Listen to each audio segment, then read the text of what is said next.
بسم اللہ الرحمن الرحیم الصلاۃ والسلام علیک یا رسول اللہ وعلی آلک و اصحابک یا سیدی یا حبیب اللہ۔ صحیح مسلم شریف کتاب الجہاد وصیت، اس کا باب نمبر 14 ہے، باب التنفیری و فداء المسلمین بالاساری۔ قیدیوں کے ذریعے مسلمانوں کا چھڑانا اور انعام کا بیان۔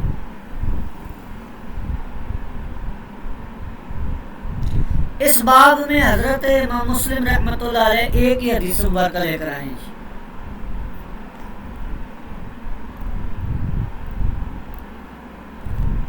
حدیث طویل ہے تو اس کو دیکھ لیتے ہیں۔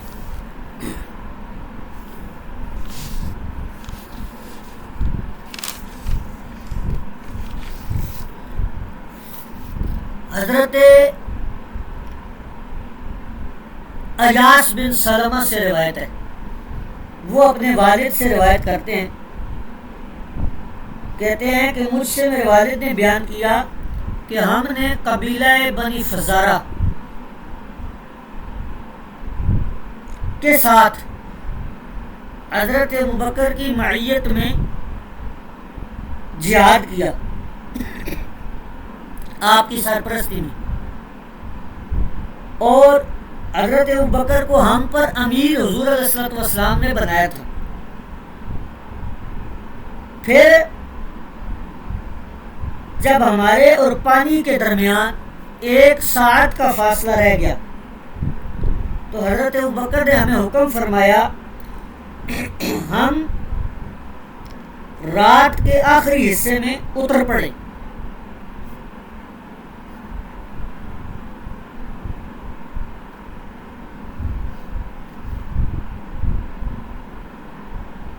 پھر ہمیں ہر طرف حملہ کرنے کا حکم دیا اور ہر طرف سے حملہ کرنے کا حکم دیا اور قبیلہ فزارہ کے لوگوں کے پانی پر پہنچے، بس وہاں جو قتل ہو گیا سو قتل ہو گیا، اور کچھ لوگ قید ہوئے۔ میں ان لوگوں کی ایک جماعت کی طرف دیکھ رہا تھا کہ جس میں کافروں کے بچے اور عورتیں بھی تھیں۔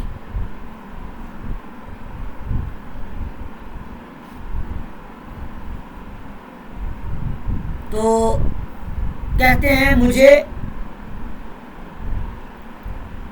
ڈر لگا کہ وہ کہیں مجھ سے پہلے پہاڑ تک نہ پہنچ جائیں، کافروں کے جو بچے اور عورتیں تھیں۔ تو میں نے ان کے اوپر پہاڑ کے درمیان سے ایک تیر جو ہے وہ چھوڑ دیا۔ جب انہوں نے تیر دیکھا تو سب کے سب کیا ہوئے، رک گئے۔ میں ان سب کو گھیر کر لے آیا، اور ان لوگوں میں قبیلہ بنی فزارہ کی ایک عورت بھی تھی جو چمڑے کے کپڑے پہنے ہوئے تھی، اور اس کے ساتھ عرب کی حسین ترین لڑکی بھی تھی۔ پھر میں ان کو لے کر حضرت ابوبکر کی خدمت میں حاضر ہوا۔ حضرت ابوبکر نے وہ لڑکی انعام کے طور پر مجھے عنایت فرما دی۔ جب ہم مدینہ منورہ تشریف لے آئے، جب ہم مدینہ منورہ آ گئے، اور میں نے ابھی تک اس لڑکی کا کپڑا نہیں کھولا تھا کہ بازار میں حضور علیہ الصلوۃ والسلام سے میری ملاقات ہوگی۔ آپ نے فرمایا اے سلمہ یہ لڑکی مجھے دے دو۔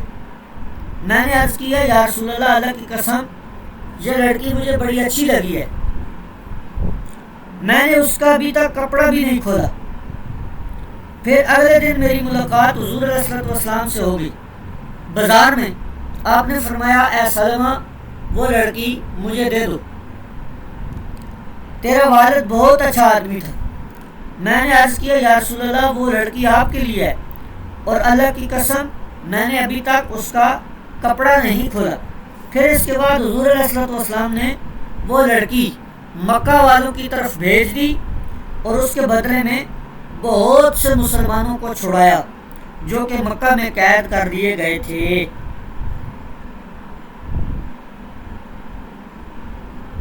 یہ جو غزوہ ہوا تھا اس سریہ کا نام ام قرفہ ہے۔ یہ سریہ 6 ہجری میں ماہ رمضان میں واقع ہوا تھا، اور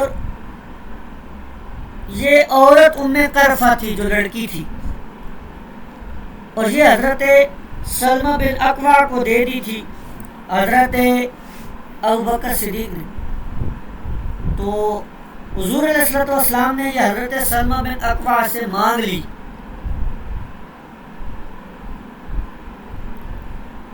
اور پھر اس کو اہل مکہ کی طرف بھیجا اور بہت سے مسلمانوں کو کیا کیا، چھڑوا لی۔ اس سے یہ معلوم ہوا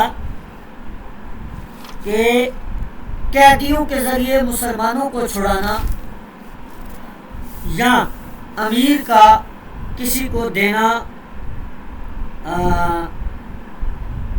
انعام، یہ درست ہے۔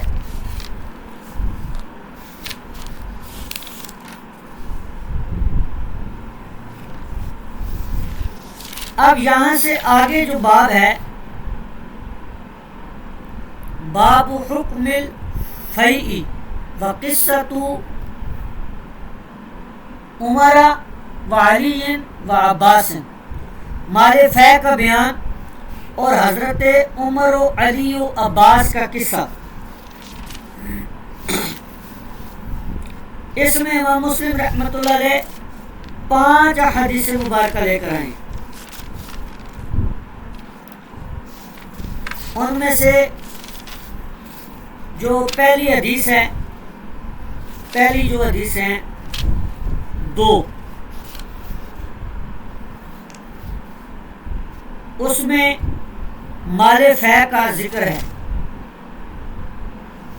اور دوسرا جو ہے وہ حضرت علی، اور اگلی جو حدیث ہے یہ والی، اس میں حضرت علی اور حضرت عباس کے تنازع کا بیان ہے۔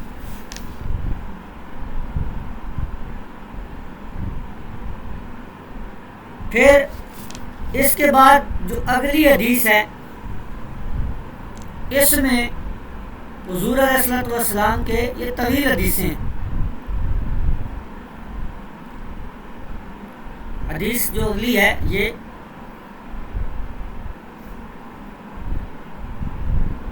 اس میں بھی وہی حضرت عباس اور حضرت علی کے تنازع کا ذکر ہے۔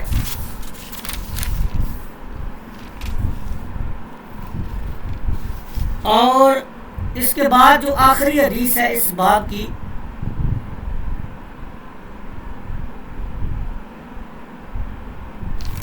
حضرت عائشہ صدیقہ سے، اس میں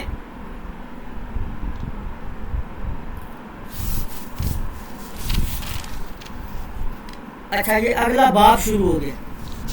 تو ان احادیث میں مال فے کا ذکر ہے، یہ جو 5 احادیث بیان ہوئی ہیں اوپر والے باب میں، اس میں مال فے کا ذکر ہے۔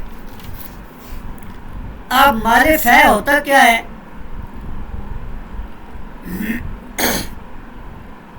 ان احادیث کو آپ نے خود دیکھ لینا ہے۔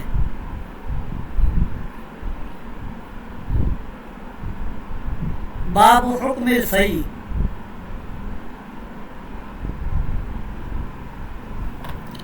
تو 5 احادیث ہیں، میں ان کے اندر جو چیزیں اہم ہیں وہ بیان کر دیتا ہوں، ان کو آپ نوٹ فرما لیں۔ یہ کل بھی بات ہوئی تھی درس کے اندر کہ مال فے وہ مال ہے جو مال مسلمانوں کو میدان جہاد میں جنگ اور مقابلے کے بغیر حاصل ہو جائے، اس کو مال فے کہتے ہیں۔ فاء یفیء فیئن لوٹنے اور رجوع کے معنی میں آتا ہے، کیونکہ یہ مال پہلے کفار کے ہاتھ میں تھا، اب بحق سرکار ضبط ہو کر حقیقی مالک یعنی اللہ تعالیٰ کی طرف لوٹ کر آ گیا ہے یا مسلمانوں کے ہاتھ میں آ گیا ہے، اس لیے اس کو مال فے کہا جاتا ہے۔ قرآن کریم میں مال فے کا تعارف بھی ہوا ہے سورۃ الحشر کے اندر۔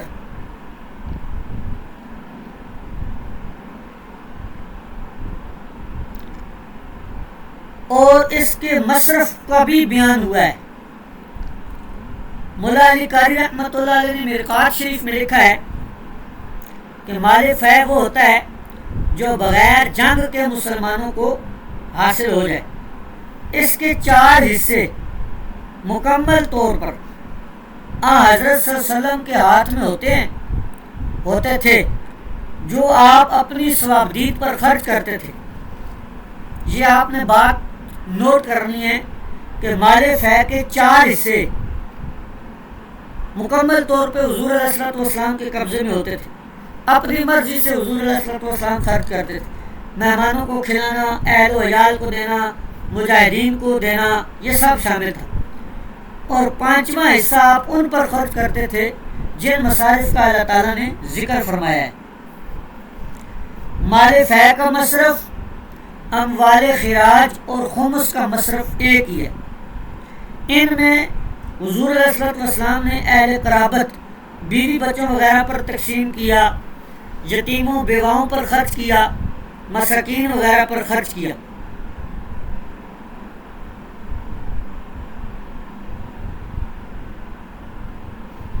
اب مال فے کی جو تقسیم ہے اس میں کوئی ترتیب ہے یا نہیں ہے، اس میں ائمہ کا اختلاف ہے۔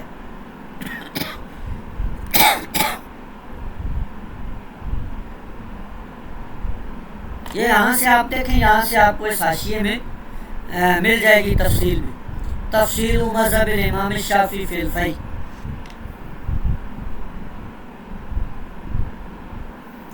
کہ امام شافعی رحمۃ اللہ علیہ فرماتے ہیں کہ مال فے کی تقسیم میں کسی ترتیب کا کوئی لحاظ نہیں ہے، بلکہ میراث کی طرح تمام مستحقین برابر کے شریک ہوں گے۔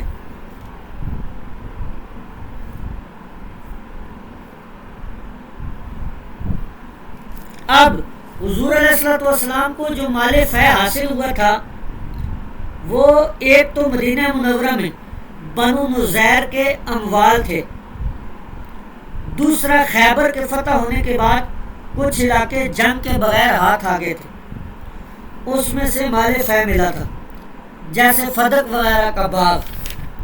حضور علیہ الصلوۃ والسلام اس کو مسلمانوں کی ضروریات کے لیے استعمال فرمایا کرتے تھے۔ تو حضور علیہ الصلوۃ والسلام کے انتقال کے بعد مال فے اگر مل جائے تو وقت کا خلیفہ اس کو مسلمانوں پر تقسیم کرے گا۔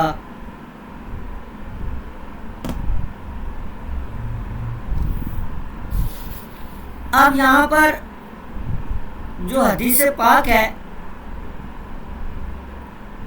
اس کے اندر جو یہ الفاظ ہیں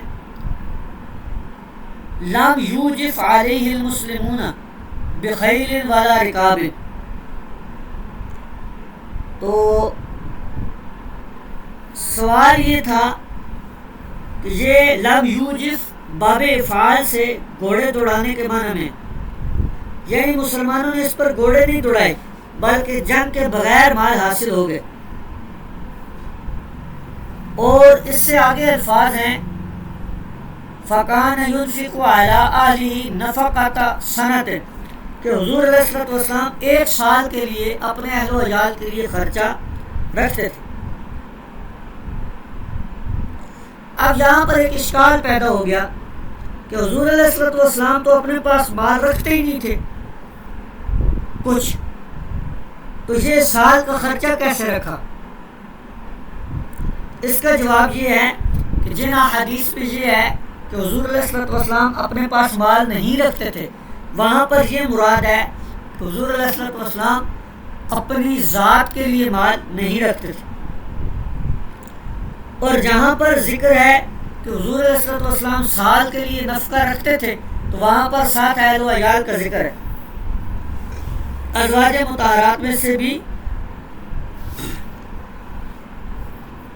بعض ازواج مطہرات کے لیے حضور علیہ السلام ایسا فرمایا کرتے تھے.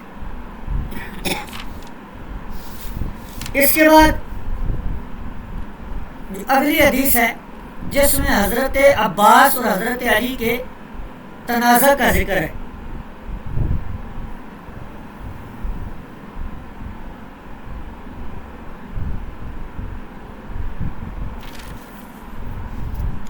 یہ حضرت عمر بن خطاب رضی اللہ تعالیٰ عنہ نے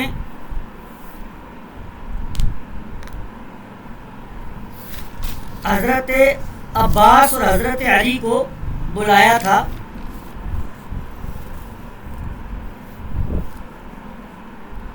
میراث کا سوال کرنے کے لیے کہ وہ جو حدیث ہے لا نورثو ما ترکنہ فہو صدقۃ، اس کی تفصیل پوچھنے کے لیے حضرت عمر فاروق نے بلایا تھا کہ کیا تم دونوں نے حضور علیہ السلام سے یہ حدیث نہیں سنی؟ تو اس کے اندر حدیث کے اندر ایک لفظ ہے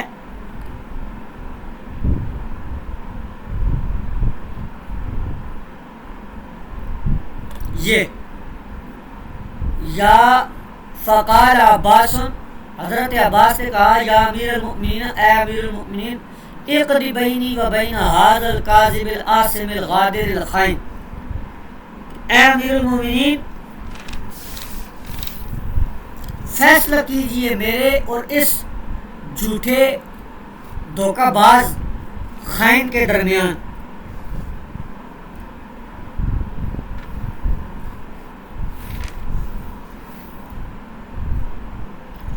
اب اس پر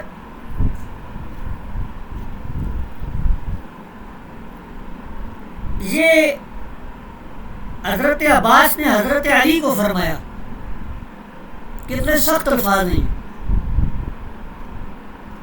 تو یہاں پر دیکھیں نیچے تعویل قولی ھذا الکاذب، اس کی تفصیل دیکھیں، یہ حاشیے کے اندر ہے. میں کچھ عرض کرتا ہوں مختصر کہ حضرت عباس یہ حضرت علی کے تائیں ہیں، بلکہ مدینہ منورہ میں تو آپ سب کے دادا جان سمجھے جاتے تھے. اس طرح کا کلام غضب کے پیش نظر صرف کلام سمجھا جائے گا جن روایتوں میں استبا کے الفاظ ہیں، یعنی دونوں نے ایک دوسرے پر سب کیا. اس سے بھی حضرت عباس کا یہی کلام مراد ہے.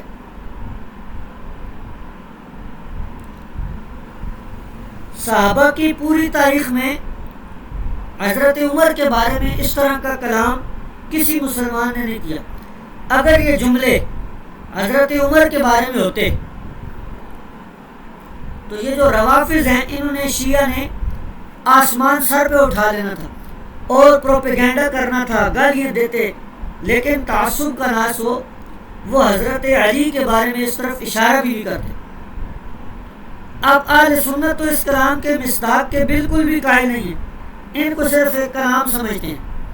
کیونکہ حضرت عباس جو ہیں وہ بڑے تھے تو انہوں نے غضب میں آ کر یہ بات کر دی. تو یہاں پر استبا یہ گالی گلوچ کے معنی میں بھی نہیں ہے، بلکہ یہ